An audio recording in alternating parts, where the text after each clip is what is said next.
মাথাটা কারো সামনে নত করা যাবে না। যদি করি তাহলে কি হয়ে গেল? শিরিক হয়ে গেল। আচ্ছা বলেন, এই যে রমজান মাস আসতেছে, রমজান মাসে রোজা ভাঙের কারণ আছে না নাই? কথা বলেন, আছে না নাই? রোজা ভাঙার কারণ আছে না? রোজা ভাঙার কারণ যদি ঘটে, আমরা পরবর্তী রমজানের পরে সেই রোজাগুলি রাখি কেন? রোজা একটা ভেঙে গেছিল। অজু ভঙ্গের কারণ আছে। অজু ভঙ্গের কারণ যদি না থাকতো তাহলে জীবনে একবার অজু করলে সেই অজু দিয়েই মরা পর্যন্ত নামাজ পড়া যাইতো। যাইতো কি যাইতো না?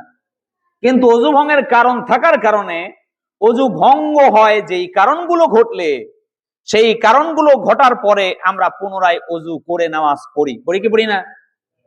ঠিক একই ভাবে মানুষের ঈমান ভেঙে যায়, ঈমান থাকে না কি করলে?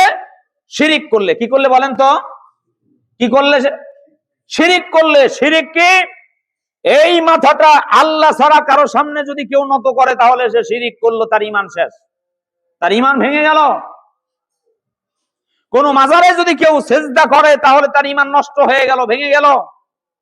কোন পীরের পায়ে যদি কেউ সেজদা করে, পীরের আসনে, ফকিরের আসনে যদি কেউ সেজদা করে, তার ঈমান ভেঙে গেল।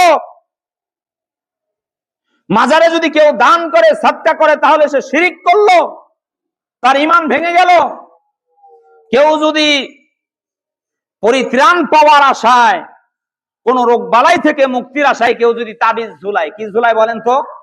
তাবিজ ঝুলায়, তাহলে সে শিরিক করলো, তার ঈমান ভেঙে গেল।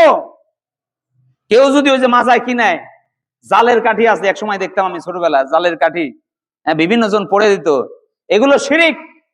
এগুলো কি? শিরিক। তাবিজ, কবজ, এগুলো সব শিরিক।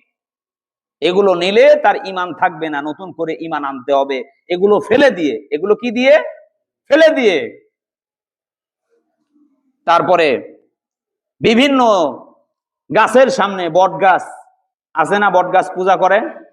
তারপরে কবরে মোমবাতি ধরায়, আছে না নাই? আগরবাতি ধরায়, আছে না নাই? এগুলো সব শিরিক। এগুলো করলে ঈমান থাকবে না, ঈমান ভেঙে যাবে, তাকে নতুন করে আবার ঈমান আনতে হবে।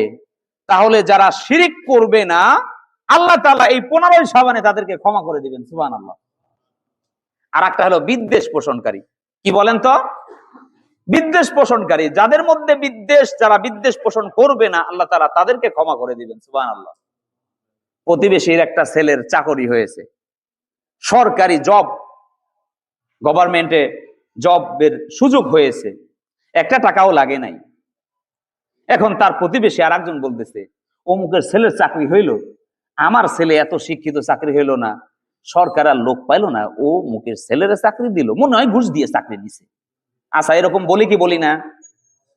তার মানে আমার মধ্যে বিদ্বেষ পোষণ, আমি বিদ্বেষ পোষণ করতেছি অমুকের ছেলে সম্পর্কে। অমুকের ছেলের চাকরি হইলো, আমার হইল না। আমি কি বুঝাইতে পারছি? এরকম বিদ্বেষ পোষণ আমার আপনার মধ্যে আছে না নাই? কথা বলে, আছে না নাই? আছে।